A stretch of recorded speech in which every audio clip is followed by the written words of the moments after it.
So imagine a world parliament. Imagine 193 voices gathering together in New York to deliberate over matters of peace and security.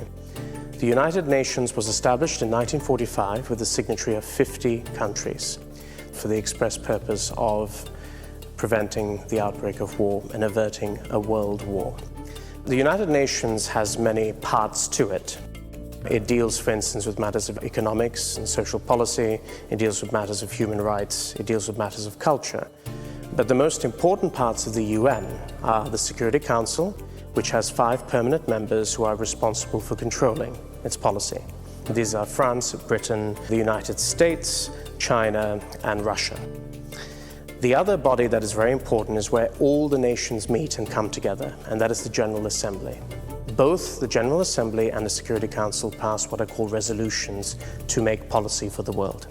The UN has been responsible for eradicating polio in Africa, for instance, of dealing with problems of debt or problems of other diseases spreading. The UN has been very important in making sure that human rights are observed. The most famous document is the United Nations Declaration of Human Rights, which has been ratified and kept by many countries. The UN, precisely because it's so complex, is determined to make sure that everything is done towards a big picture of peace and trying to make sure that humanity attains the primary purpose of what it says, that we believe. We believe in a better future.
70 years ago, the United Nations Charter was signed and ratified, creating the world's most comprehensive global leadership organization. The UN's main goals include improving education, child mortality rates, maternal health, gender equality, and many other initiatives. So can they do it? Exactly how effective is the United Nations? The United Nations emerged after World War II with the objective of achieving a global balance of peace between world powers. Today, they have 193 member states, and they have roughly 100,000 soldiers, or Blue Berets, operating 16 separate peacekeeping missions around the globe. That's about equal to the active manpower of Canada. They also have numerous government branches like the World Health Organization and the International Court of Justice to further focus peacekeeping efforts. But even with so many assets, they have been criticized at times for inefficiency and ineffectiveness. Specific instances that haunt the UN are conflicts during the 1990s in Rwanda, Somalia, and the former Yugoslavia. The peacekeeping forces that were sent there were too small to cope with the violence.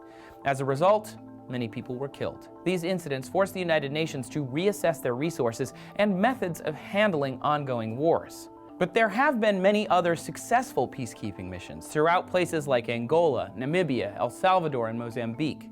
United Nations officials can monitor ceasefire agreements and observe demilitarization efforts. Officials also regulate nuclear proliferation with their International Atomic Energy Agency. Thanks primarily to UN organizations, smallpox has been completely eradicated since 1980, and polio is expected to be eliminated in 2018. The UN has improved literacy rates across the globe, child mortality rates, and women's rights. They also work to extract dangerous landmines across the globe and combat terrorism. As a result of extensive and innovative humanitarian work, UN officials, UN agencies, and the entire organization itself has been awarded 11 Nobel Prizes over the years. So, is the United Nations effective? Well, although they've had their setbacks in the past, the organization is without a doubt the strongest, most wide-reaching, and well-respected global peace initiative the world has ever seen. As long as they retain support and commitment from their members, the United Nations could finally be the one government entity that clears the path to future peace. If you want to get a better picture of the UN's influence in the world, check out Seeker's video about UNESCO, the agency that helps preserve human history. Or to learn about how powerful the UN actually is, watch our video below. Thanks for watching Test Tube News. Please subscribe so you get all of our videos every day.